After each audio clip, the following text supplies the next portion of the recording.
I have two Nakamichi ZX7s. One is mine and one belongs to somebody else.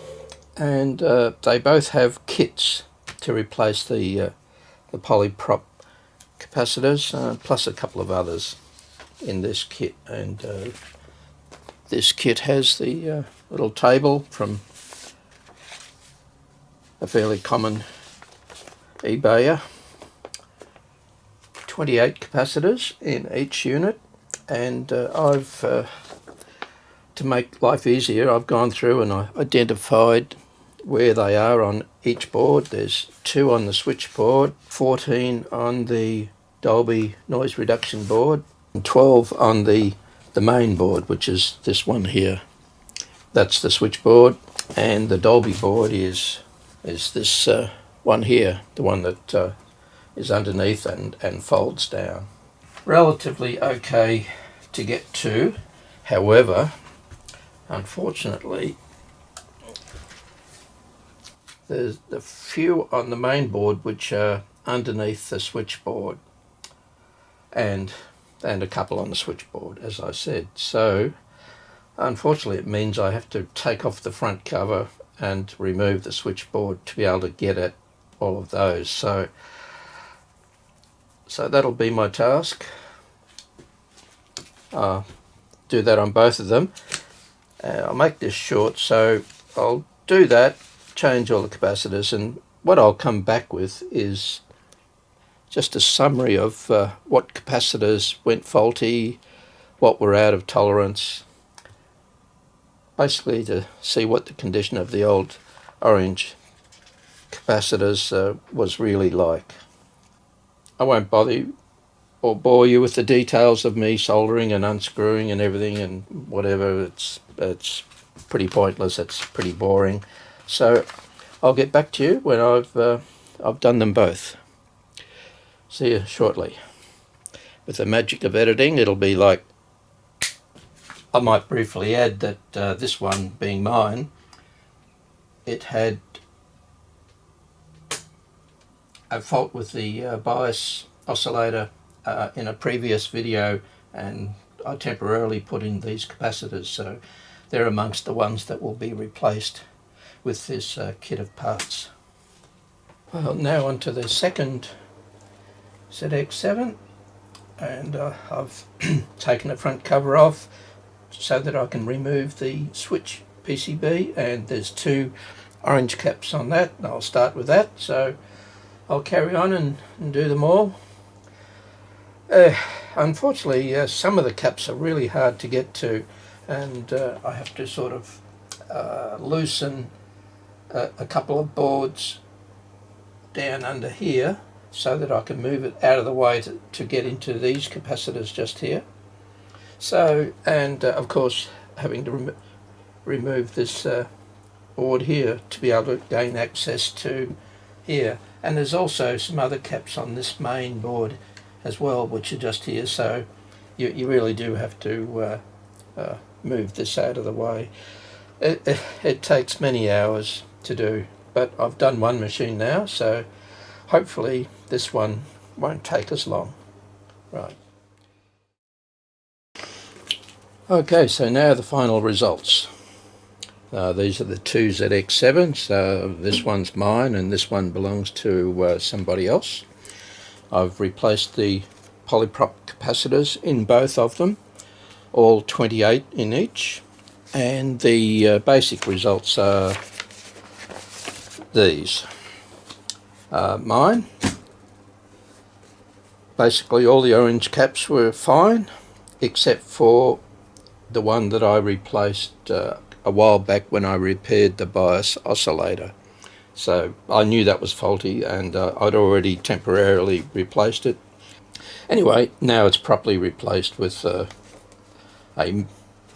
more correct capacitor. So didn't really make a difference. Well, that's how it is, but they're all changed. Now the bottom one,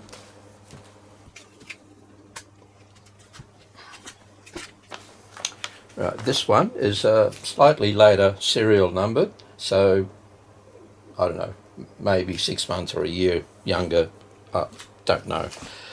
But anyway, changed all the caps, and so what's the result? And guess what? It's the same. They're all the old ones were fine, except for a couple, or actually a few, that were just over the 10% difference of tolerance. So they were still working. For example, C306 and 307 in the bias oscillator, instead of 4.7, they were both 5 and 5.1.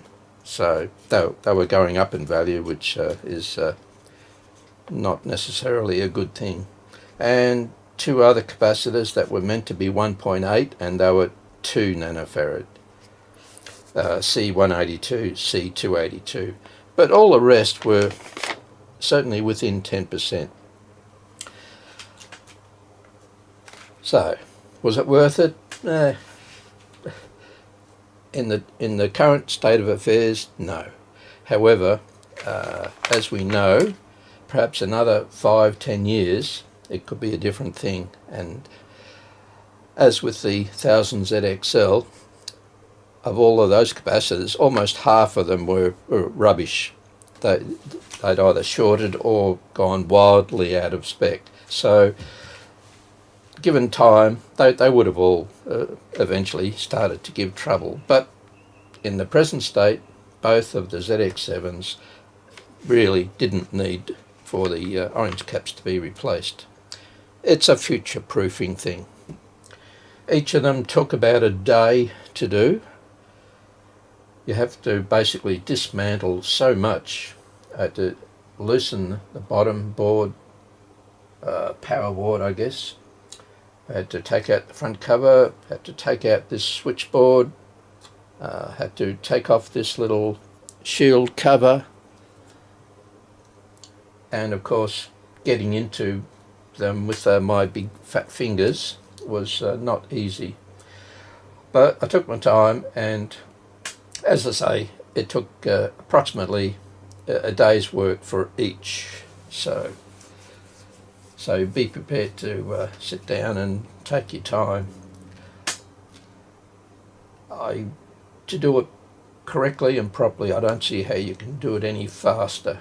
You do need to be extremely careful to make sure that you verify the capacitors one by one as they get pulled out and the new ones put in. You really do. Even though I have a list here of all of them, what they are and the position, etc.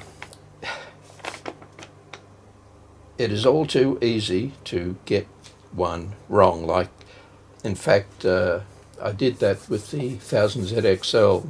There was one capacitor position where I actually did put in the wrong one, and I realised it pretty soon, but I thought, and that's when I knew that you just have to do them one by one. Don't take them all out together. You take out a pair of whatever value it is, left and right channel perhaps, and then you check them, check the new ones that they are what they are, and then put them in, and then move on to the next. You have to be so careful.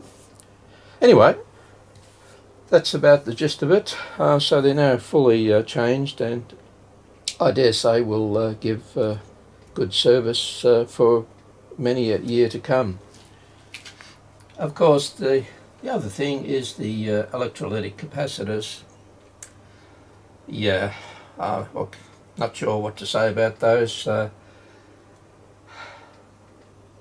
They always do eventually fail, but they may or may not. They're usually pretty good. They might go off tolerance, dry up a little bit, but they very rarely, well, almost never actually short. They just dry out and go low in capacitance, or maybe increase in ESR resistance, but that's about it. Alright, so that's it. if you're going to change the capacitors in one of these old machines, be prepared to spend many hours to do it properly. Righto. Thanks for watching, and have a happy new 2022 year. Bye.